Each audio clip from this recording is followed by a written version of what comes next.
Ladies and gentlemen, welcome to the 2017 YugiTuber Grand Championship. In this match, we have Dzeeff playing Sky Scourge, Burning Abyss Fluffles, going up against AznPersuasion playing Satellarknight. And I want to give a big shout out to MST TV for not only making the logo, but also doing the intro for all the matches as well. So be sure to give him a sub and check out his channel as well. But with us for commentary for this match, we have none other than Dzeeff himself. Yeah, so this is like one of my favorite decks of all time. I've spent a lot of hours fine-tuning ratios, so I feel like it's necessary for me to talk about it every time that it comes up in a gameplay, because it's kind of weird, and it requires a lot of explaining.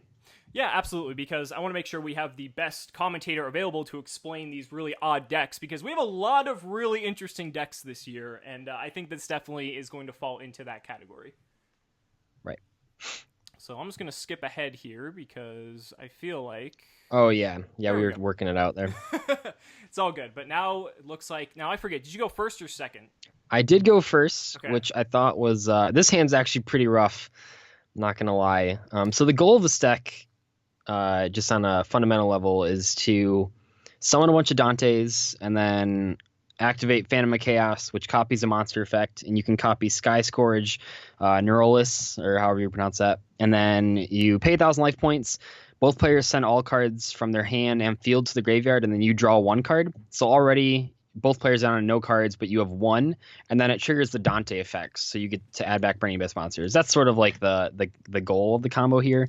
I'm also playing a Fluffle engine, which because like you can mill the toy vendor, and then you add bear, and then you can send wings and stuff, and that's like 2 more draws and a search. So it's all just deck thinning. Yeah. This deck can accumulate so much advantage just through Norelius's effect. Like if you can get it off just through the Burning Abyss cards and the toy vendor and the Fluffle cards and all the crazy shenanigans, because sometimes you can just go, you can nuke the board and then you can still have like 4 or 5 cards in hand. Right, and this is actually rough because that mill was actually crazy. I'll admit that. That was like the best possible mill, because I milled Graph and Vendor and a Wing, which means that I now get a Graph summon, which sets up my Transmodify, and I have a Wing Engrave, so I discard the bear. I'll have 2 monsters to banish. That was actually just incredible because my hand was pretty weak going up to that. I thought I was just going to Dante and pass, and so far, I mean, I know this deck might not look super consistent, but it does have a pretty high success rate. I've done many live streams that were like 4 hours long where I just play this deck over and over and over again to see how consistent it is, and it is pretty consistent. But the drawing the Takatomborg first turn and drawing into Desires from Desires when you only play 2 Desires is pretty unlucky. I know it's like the meme of Desires is when you Desires and double Desires, but that statistically just like shouldn't happen very often, but it happened here. And you can see the problem here is that I'm debating whether or not I want to transmodify the Dragig to get the Phantom of Chaos out of the deck so that when I draw with the Wing, I have less of a chance of drawing the Phantom of Chaos.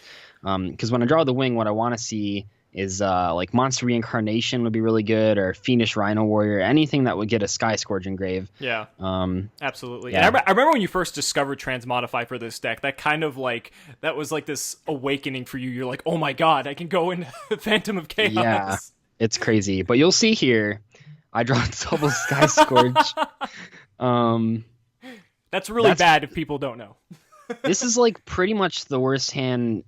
I know I sound like I'm just complaining. It's just like funny to me, like looking back on this, because like I like Desires into Desires. I draw the Takatomborg. I draw double Sky Scourge off of Wing, and it's like, yeah, that shouldn't happen. The probability of all of these different things happening is so slim, because it's just you couldn't even do the math on that. It would just be so astronomically impossible for those series of events to happen again.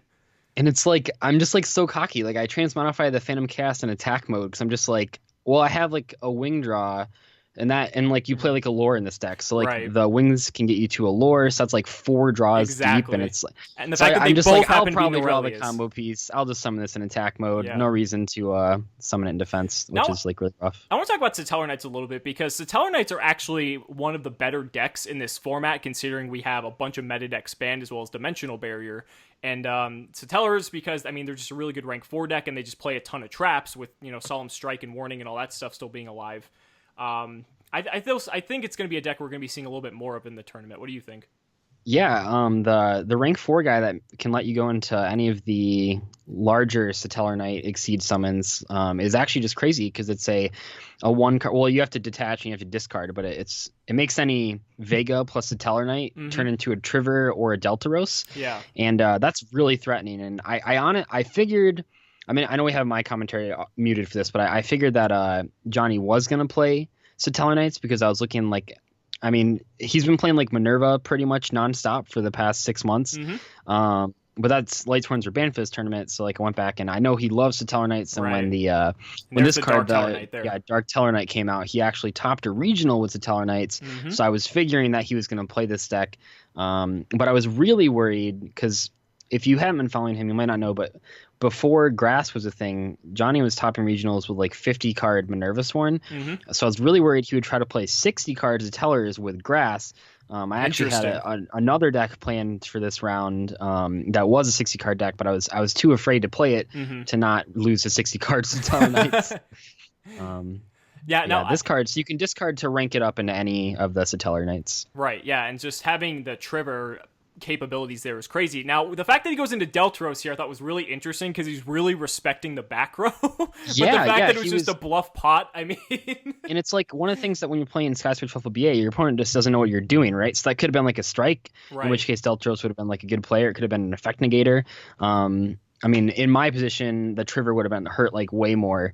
But that's rough. Deltaros set 3 is tough. I still think, Deltaros set 3 is still really strong. And I think in Johnny's position, because he probably isn't as familiar with the deck, which a lot of people wouldn't be in all fairness, he probably just figured just pop the back row, I can just play it safe, and probably my 3 back row can carry me till next turn, because then he can just get an Altair or something, even if Deltaros dies. So Right. And at this point, you have to remember, he hasn't seen Sky Scourge. Like, he has no idea why they could summon the Phantom Chaos. Right, exactly. So there'd be no way that he could possibly guess that. Unless he just somehow happened to put it all together. But I mean, that's unless you know this deck, the chance of you figuring that out is probably astronomically low. Yeah. Oh, this was the game that I figured out that you could summon Tour Guide with Libic. I was like, why is it letting me activate Libic? I was very confused. And then because I was like, I just thought it summoned Burning Abyss monsters, but holy shit. Yeah, that was like surprising. Yeah, strike on Deltaros is like really rough too. Yeah.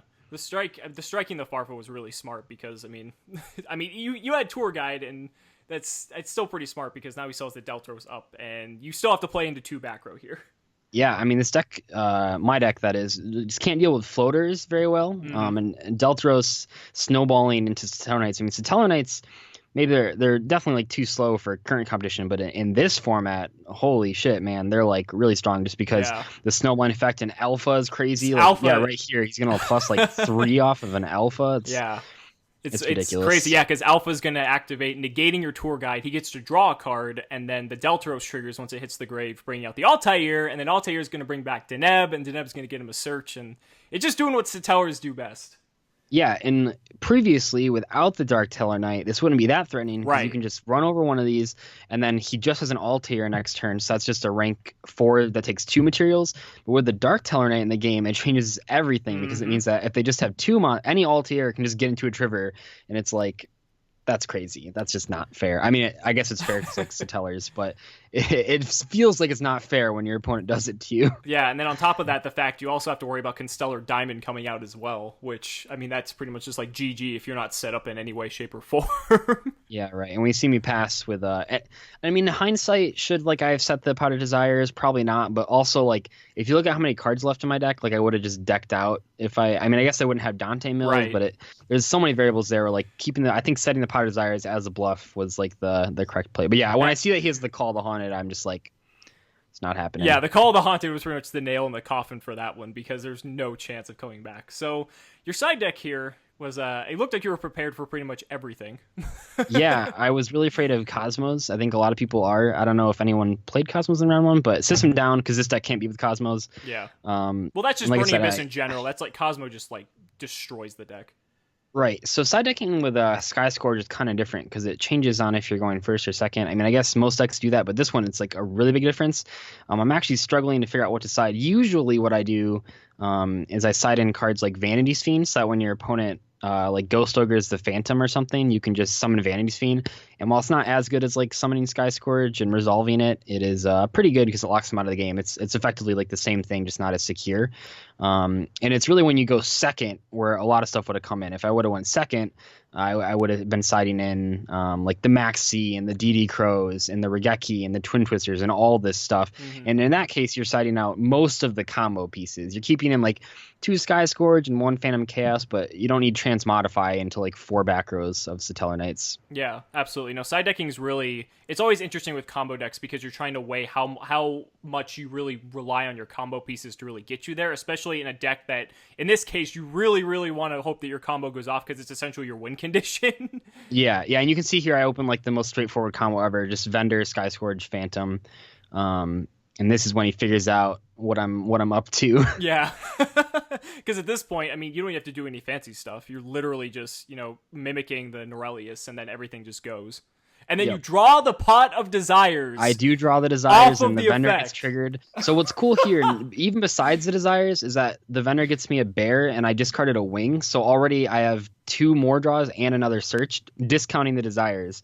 And I get to sack my deck. That doesn't matter too much because I'm just going to discard the Bear. But that's pretty straightforward. Drawing Desires off that is just pretty crazy. That's just free at that point. Yeah. But you decided to bury your statue. I was so surprised. I was like, oh no, I don't think I have an out to that. Yeah.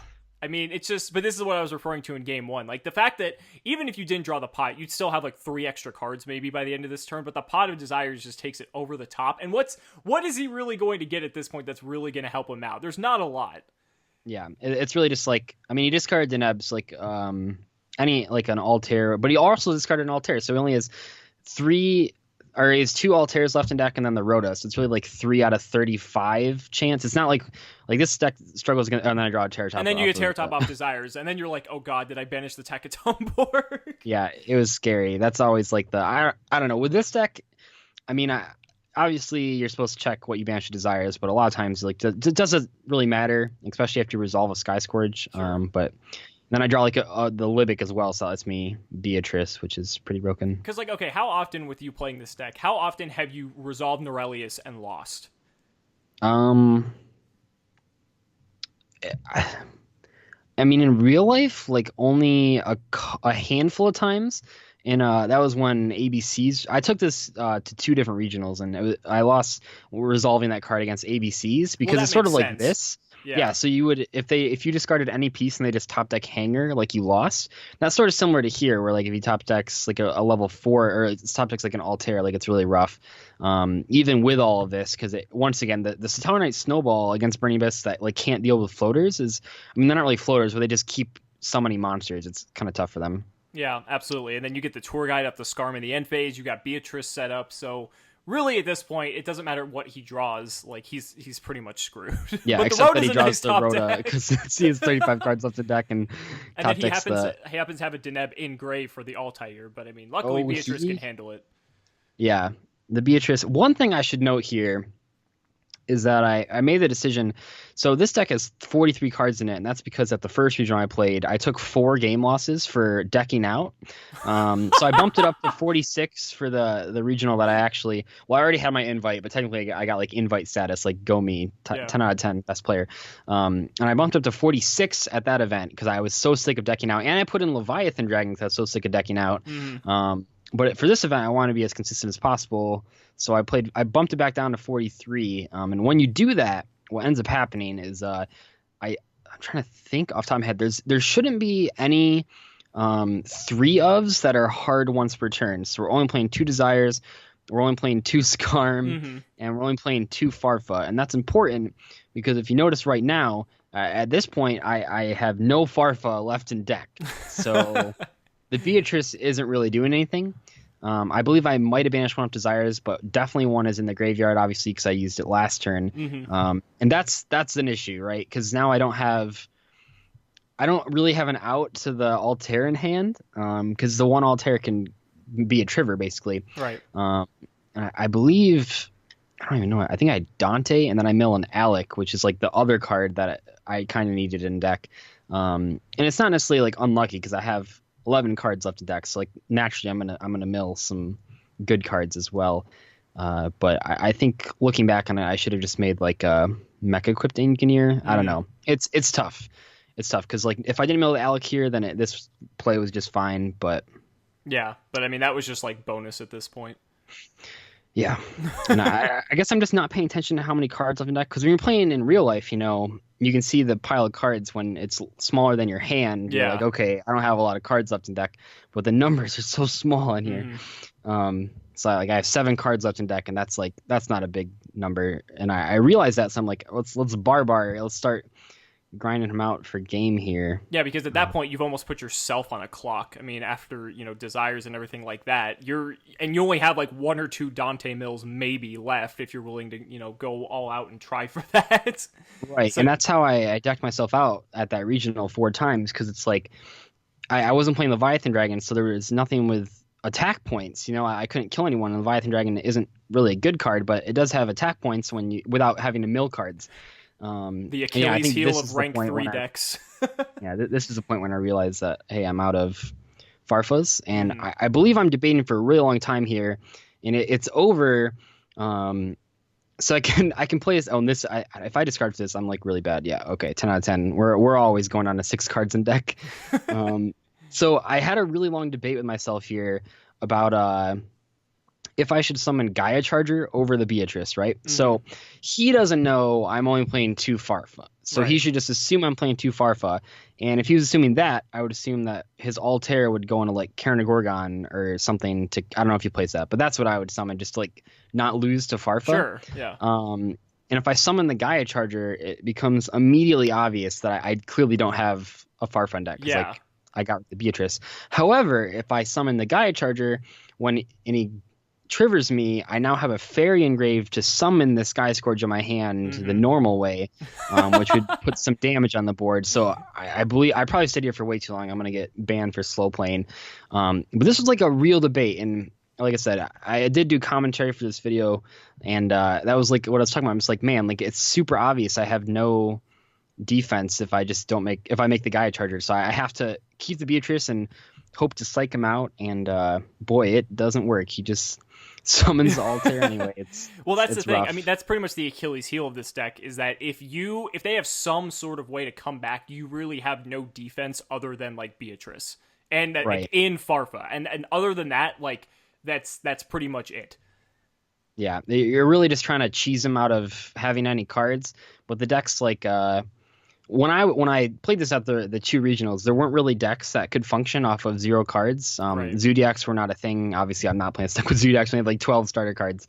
But Satellarknights are, crazily enough, a pretty good counter to this strategy. Yeah, your just worst because you can do so much off of the 1 card. your worst matchup for this deck is probably what, the Mirror or like BA itself. Yeah. When my friend got his invite with this deck like a year ago, BA was still a thing, and those were just like auto losses. Like you were never winning that. It's like, oh, you sent my Skarm, Graf, and Seer to the graveyard. Thanks. Right. And here again, I'm just not paying attention to how many cards I have left in deck, because I'm just like, I'll detach for Beatrice. Like, why not? Like, who needs cards in your deck? So now I'm down to 5 cards in deck. I'm gonna draw, and then I'll have 4 cards left in deck, and it's like, once again, this deck can't deal with floaters like Triver and Deltaros, so it's looking rough. And the Triver triggers off of Sky Scourge because it only needs to be sent, not destroyed, which I did not realize at the time. So now I don't have a Fair Engrave, so I can't summon the Sky Scourge, and it's looking rough. Yeah. And like the one back row, because like I saw Quaking last game, and I was so afraid of Quaking here, because it's like Quaking's real. Because my real play here that I discover is summoning Vanity's Fiend. That's like my out to Triver. Is the one Vanity's Fiend. And this deck actually has some cool. When I played at the regional, so you can actually sort of tutor out any Fiend monster by getting a Fiendish Rhino Engrave and then Monster Reincarnation. So that's a really good way to search Vanity. I mean, it's not really searching, but it's sort of an extra long way to search Vanity's Fiend or even Lava Golem. It's kind of silly. So I summon this. If he has Strike there, I lose, I guess. Yeah. But you have to take the high risk play at this point because you're pretty much out of options. I'm really surprised he didn't level up into Diamond there. He must have just not been playing Diamond, or he just thought the floater was more important. I don't actually know. I guess you would definitely play Diamond, though, I would assume. Yeah, because that's a good point, because maybe what you mentioned about, hitting him with the second Norelius, maybe he feared that if you do Norelius him again, like he has a floater, and that's kind of what'll maybe keep him in there and give him some resiliency. But I don't know. I feel like Diamond is the correct play there. But, yeah. Call the haunted. Right. So it's not even a real back row. Yeah, spoilers. We were about to see the top deck of the century, but yeah, I thought this was a pretty good play, right? Because the Vanya's Fiend, like, he doesn't have any good outs to it. It can't be striked. So like Quaking is like the out, but like he's only drawing like one card next turn. Right. Exactly. And like I can finally like out the Trigger, and like he's gonna set up a defense. This is, I think, because I have 3 cards left in deck right now.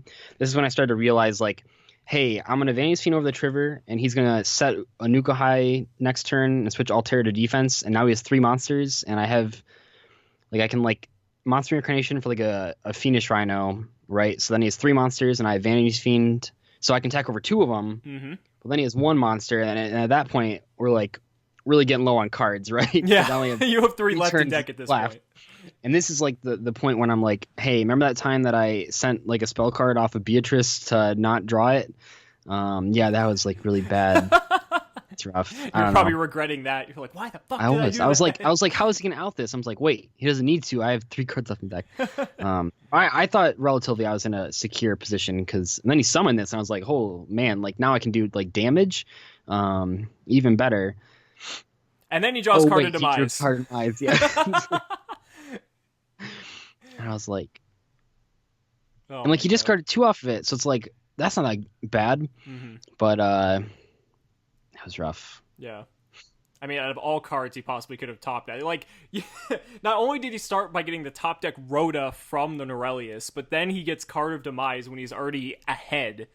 But yeah, you're right. He only did go 1 for 1 off the demise, but I mean, it could have been a lot worse. So it could have been a lot worse, but it is enough momentum. And now it's like, I want to Monster Incarnation the Phantom and then Sky Scourge him again, but then I'm like, I'll go down a 1 card in deck, and it's like, because the draw isn't optional.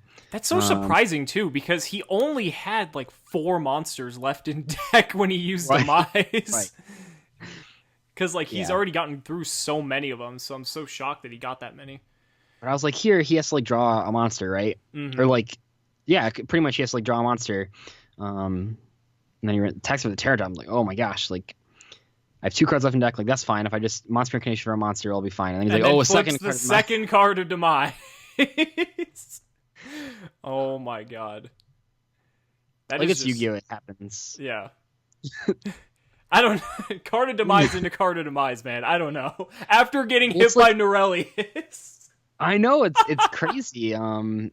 Because I've played people that have like drawn desires after it, and like they just desires, look at their hand and scoop, because it's like they just can't be like exactly. Like, and I'm just like, that's absolutely incredible. Oh my god. So it's at this point that I realized my win condition is attacking over the Altair. So he has like 4 back rows, so I have to just ignore those, right? So the win condition is Monster Reincarnation for Fiendish Rhino, attacking over Altair, attacking directly, and then hopefully he doesn't draw a monster next turn. That's like that's the only way I can win, is if I do that exact play, he doesn't draw a monster, and like that. I don't know. And you're hoping this attack connects, because if it doesn't, I mean that whole thing just doesn't even work. Right, and then he warnings. And then he warnings. So then I'm just like, well, he has 2,000 less life points, so like if he doesn't draw a monster next turn, I'll actually be fine, sort of. Then I can just, well, not really, because he'll be at, well, it doesn't matter because he had Fog Blade anyway. He did have Fog Blade. We always had the Fog Blade, but it's okay because you can special summon. Oh man. I mean, yeah, I wish I was playing 46 card decks. You know what I'm saying? Yeah. I mean, ultimately, though, it was a really good show of what the deck is capable of doing. I just really think that's just Yu-Gi-Oh! When it comes down to it. Right. There are better examples of there's my screen recorder. There are better examples of this deck operating correctly on my channel if you're really curious. But that was rough. That was rough. It was fun though. It was a lot of fun. All right, guys, that's gonna do it for this round. Let me know down in the comments what you guys think, and we'll see you in the next round.